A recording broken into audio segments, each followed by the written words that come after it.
নমস্কার, আমি রণবীর চাহেল। ন্যাশনাল ক্রাইমের আরেকটা এপিসোডে আপনার স্বাগত জানাই। গ্ল্যামার আর সিনেমার দুনিয়া সবাইকে অনেক সুন্দর মনে হয়। যতই সুন্দর এ বাইরে থেকে আপনাদের মনে হয়, আসলে ওর থেকে বেশি কালো আর অন্ধকার ওর ভেতরে হয়। মুম্বাই শহর, যাকে স্বপ্নর শহরও বলা হয়, এই শহরে না জানে কত লোক রোজ নিজের স্বপ্ন নিয়ে এইখানে আসে, আর ওই স্বপ্নকে পুরো করার জন্য কেউ না কেউ প্রত্যেকটা স্টেপে ওদের ভুল রাস্তা আর ফায়দা তোলার চেষ্টা করে। এরকমই একটা স্বপ্ন দেখেছিল রিয়া, কিন্তু ও কি জানতো যে যত বড় ওর স্বপ্ন ছিল তার প্রবলেম ওর থেকেও বড় ছিল। ওর সাথে কি হয়েছে জানার জন্য দেখুন আমাদের এই এপিসোড।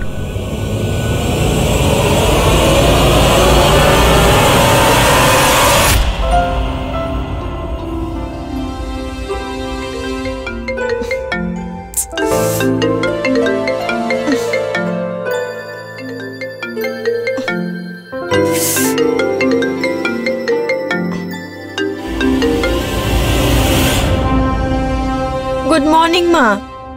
এখনো ঘুমিয়ে আছিস? তুই গেছিস এতদিন হয়ে গেছে আর এখনো অবধি কিছু হলো না। যদি সেরকম ভালো রাস্তা না দেখতে পাচ্ছিস তো তুই ফেরত কেন চলে আসছিস না? দুনিয়াতে আরো অনেক কাজ আছে যা দিয়ে মানুষ নিজের ভবিষ্যৎ গড়তে পারবে। মা, আমরা পরে কথা বলি প্লিজ। আমি জানতাম তুই কোনোদিনও আমার প্রশ্নের উত্তর দিবি না। আচ্ছা ঠিক আছে, তুই ফ্রেশ হয়ে যা। আর হ্যাঁ, সকালে তাড়াতাড়ি ওঠার অভ্যেস কর।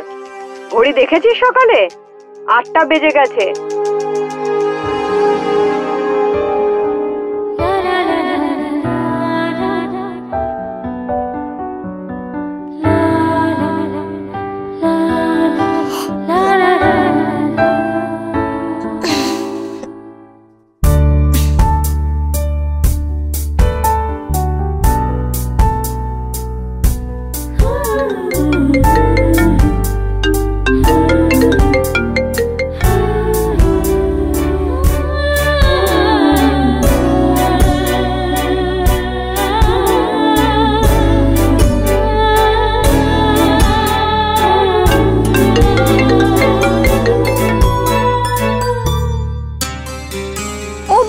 চারটে মিস কলস অমিত স্যারের।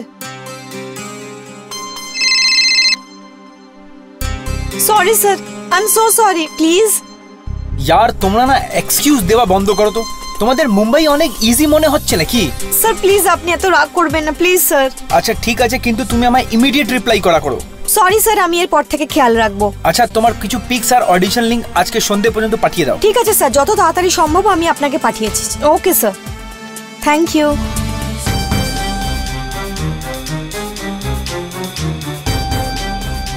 যার যা বলার বলে নিন, কিন্তু রিয়া তো আর্টিস্ট হয়েই থাকবে।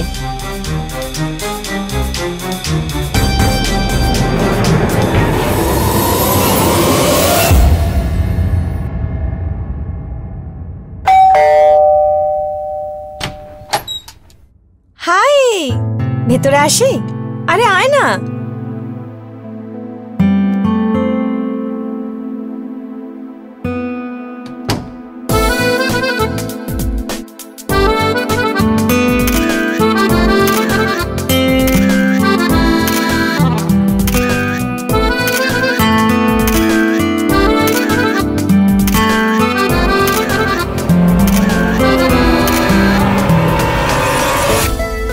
মানুষের জীবনে প্রতিটি সময় সমস্যায় কিছু এইভাবে ঘিরে থাকে যেটা কোনো পরিকল্পনা থেকেও ওপরে। স্ত্রী রূপে আমার জন্ম এই জন্যই হয়েছিল? এই প্রশ্নটা আমার মনকে একদম ভেঙে দেয়। কি লাভ এইরকম জীবনের, যেখানে সঠিক নির্ণয় নেওয়ার সিদ্ধান্ত কিশোর অবস্থা থেকেই হয়?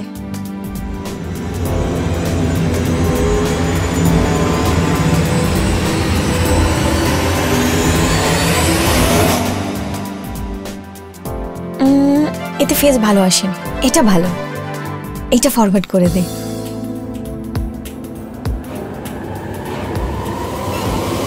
আরে কি হয়েছে ইয়ার, এটা যাচ্ছে না কেন? আরে তাহলে জানলার কাছে চলে যা, এতে এত টেনশন নেওয়ার কি আছে?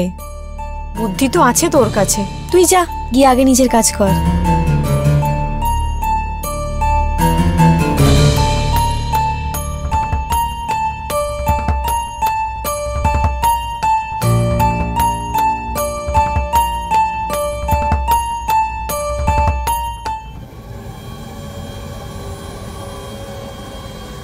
কি হলো? হ্যাঁ চলে গেছে।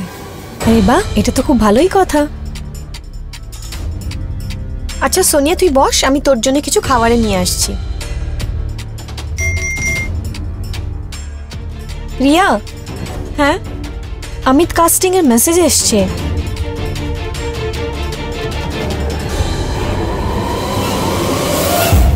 কি হলো? ইয়ারও ওয়েস্টার্ন ফটোগ্রাফ চাইছে আর অডিশনও ওনার আজকালকার হিসেবে চাই। রিয়া, আমার মনে হচ্ছে কোনো ফ্রড বোল্ড পিক্স দেখে শান্তি পেতে চায়।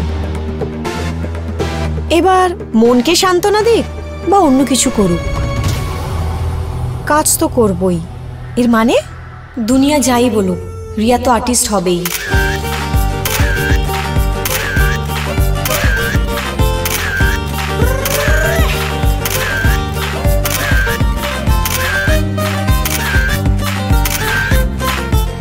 আমার শরীরের পেছনে তো পুরো দুনিয়াই পাগল, কিন্তু এই শরীর কোনো ভাগ্যবান মানুষই পাবে। তোমার কি মনে হয়? একটা ফোন করলো, একটা মেসেজ করলো, আর মেয়ে বিছানায়। আমার ভাগ্যে বিছানা তো হবেই, কিন্তু তারপর অন্য কিছুই হবে। কি বুঝলি?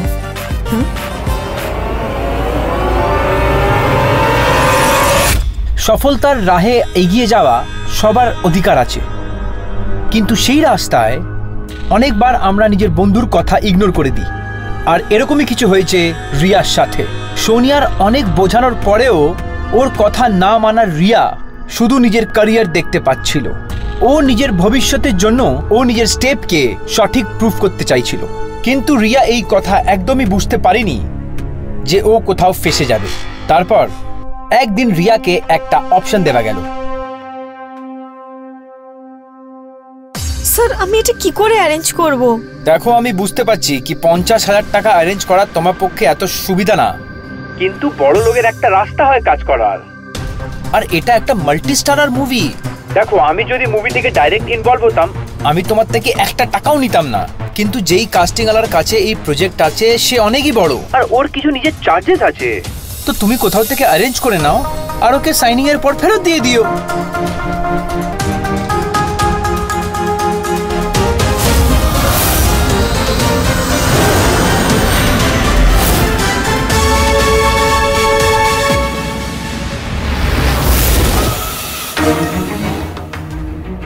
স্যার কতদিন হয়ে গেছে? আপনি বলেছিলেন 1 মাসে গল্প ফ্লোরে চলে আসবে, এখনো আসেনি। আর আমার সাইনিংও এখন অবধি পাইনি। তুমি চিন্তা করো না, দেখছি আমি কি ব্যাপার। তুমি চিন্তা করো না, তুমি এই প্রজেক্টের জন্য ফাইনাল হয়েই গেছো। স্যার আমি এটা কবে থেকে শুনছি? আমার মনে হচ্ছে অন্য কোনো ব্যাপার। আরে না বাবা, তুমি টেনশন কেন নিচ্ছ? স্যার আপনি জানেন আমি ওই টাকাটা ধার করে নিয়েছিলাম, তাও আবার ইন্টারেস্টে। আরে আমি থোড়েই বলেছিলাম কি তুমি সেই টাকাটা ইন্টারেস্টে নাও। তুমি তোমার ক্যারিয়ার বানাতে চাইছিলে, আমি বানাতে চাই।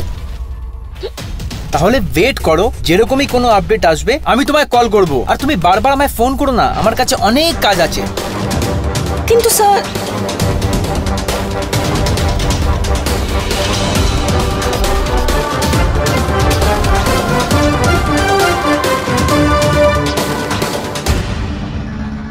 আমি জানি যে আমাকে তোমার টাকা দিতে হবে, কিন্তু তুমি বুঝতে পারছো না। আমি ফেঁসে গেছি। আমার একটু সময় চাই প্লিজ।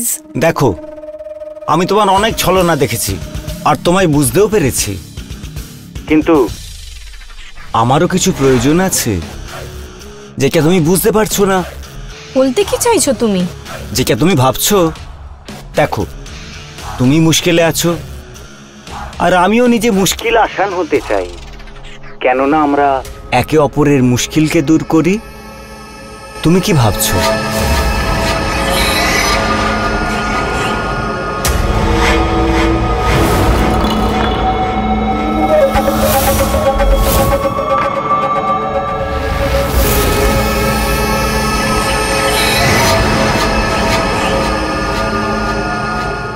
তোমার কি মনে হচ্ছে অ্যাক্টর হওয়া কি এতই সহজ নাকি? আফটার অল তোমায় কেউ চান্স কেন দেবে? ওখানে যেই গেছে বরবাদই হয়েছে। হ্যাঁ তোমাকে অন্য কোনো প্রফেশন চেঞ্জ করে নিতে হবে। ওখানে যেই গেছে বরবাদই হয়েছে। তোমাকে অন্য কোনো প্রফেশন চেঞ্জ করে নিতে হবে। চান্স কেন দেবে? ওখানে যেই গেছে বরবাদই হয়েছে। তোমাকে অন্য কোনো প্রফেশন চেঞ্জ করে নিতে হবে। আফটার অল তোমায় কেউ চান্স কেন দেবে? ওখানে যেই গেছে বরবাদই হয়েছে। ওখানে যেই গেছে প্রফেশন চেঞ্জ করে নিতে হবে। বরবাদ। আফটার অল তোমায় কেউ চান্স কেন দেবে? বরবাদই হয়েছে। ওখানে যেই গেছে বরবাদ হয়েছে।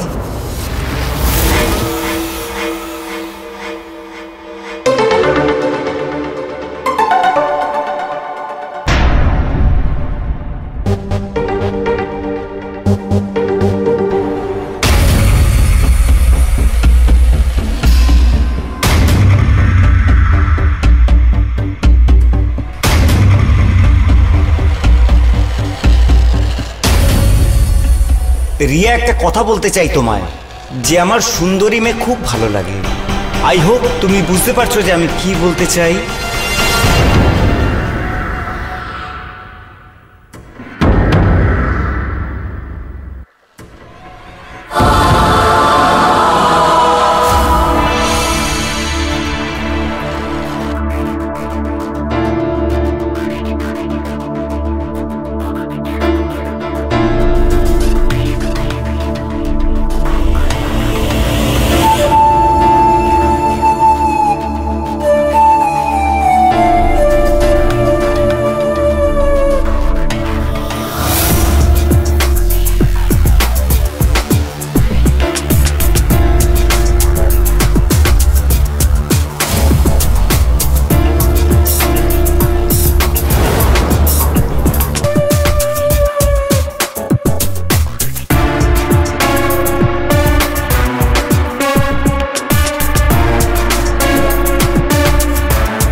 অ্যাক্টর হওয়ার জন্য তুই নিজের সম্মানই আজ নষ্ট করে ফেললি।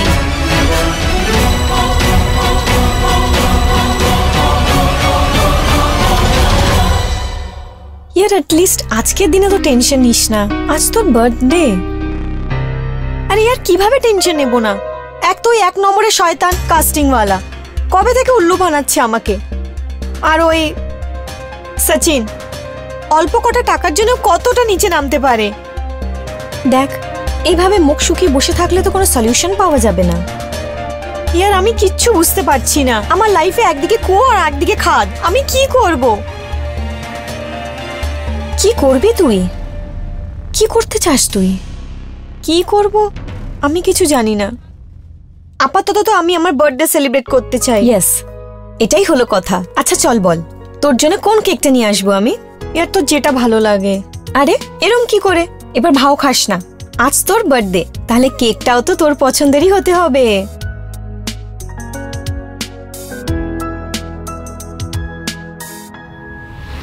ওই লেডি গজনী, আমি কিছু জিজ্ঞেস করলাম তোকে।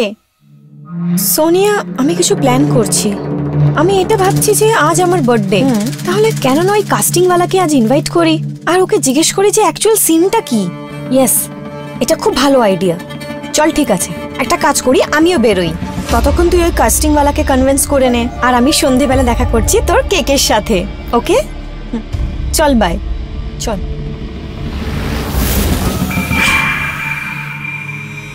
নিজের পরিস্থিতি থেকে পরেশান রিয়ার মনে কি চলছিল এটা বোধহয় রিয়াও জানতো না, কিন্তু এই রিয়া কাস্টিং ডাইরেক্টর অমিতকে ইনভাইট করতে সাকসেস হয়ে গেছিল। কিন্তু মনে হয় ও এই কথা জানতো না যে আজকে ওর সাথে কি হতে পারে। দেনা আর ক্যারিয়ারের মাঝখানে এই ডিফারেন্সটা ওকে কোনো রকম সান্ত্বনা দিতে পারছিল না। রিয়া একদিকে ডিপ্রেশনে চলে গেছিল, আর সেই দিন সন্ধ্যেবেলা যেটা ওর সাথে হয়েছিল বোধহয় ও ডিপ্রেশনের জন্যই হয়েছিল।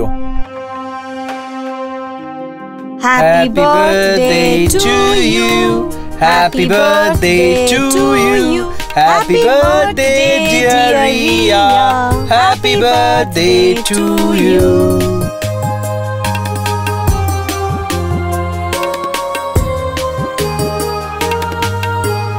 Thank you so much my love. Happy birthday. আচ্ছা সোনিয়া, আমি না অমিতের সাথে কিছু কথা বলতে চাই, তাহলে আমরা ভেতরে যাই? হ্যাঁ নিশ্চয়ই, তোরা এনজয় কর, আমার একটা দরকারি কাজ আছে, আমি ওটা শেষ করেই আসছি। Thank you. আরে আপনি এইভাবে পার্টি ছেড়ে চলে যাচ্ছেন কেন? আরে না না, এরকম কোনো ব্যাপার নয়, আমি এই যাবো আর আসবো, ততক্ষণ আপনারা এনজয় করুন। Bye bye, take care, bye. আজকে অনেক কিউট মনে হচ্ছে। শুধু আজ নয় স্যার, আমি সবসময় কিউট লাগি। Oh really? Yes.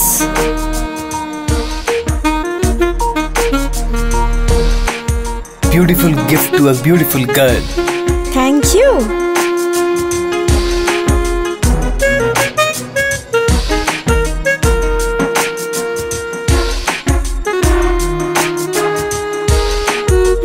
Nice bedroom, huh?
অভিনেত্রী হওয়ার চাহিদা রিয়াকে ক্রিমিনাল বানিয়ে দিল।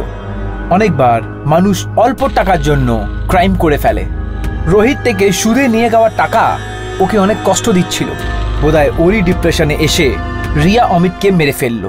কারণ যে কোনো হোক না কেন, মানুষকে যেই শর্টকাট জীবনে অনেক আগে পর্যন্ত নিয়ে যায়, ওর থেকে বাঁচা উচিত। যে জীবনে মানুষকে এমন একটা জায়গা নিয়ে এসে দাঁড়ি করিয়ে দেয় যেখানে মানুষ সেন্সলেস হয়ে যায়, আর তারপরও সেটাই করে যেটা রিয়া করে ফেললো।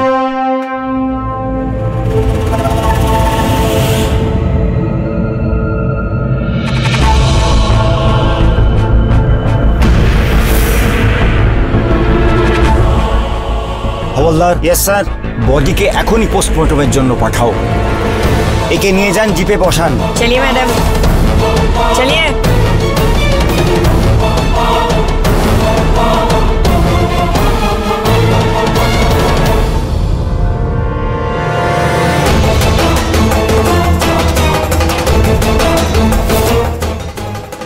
এখনকার ছেলেমেয়েরা কেমন যে হয় জানি না, যৌনতা মেটানোর জন্য নিজের প্রাণ দিয়ে দিচ্ছে। আর এটা বোঝে না যে ও চলে গেলে ওর বাপমার কি হবে। হবলদার। হ্যাঁ স্যার। বডি পোস্টমর্টমে পাঠাও। হ্যাঁ, আর ও রিপোর্টটা আমায় তাড়াতাড়ি পাঠাও। Okay sir. এখন আমি এর বাবা মাকে ফোন করছি। ঠিক আছে।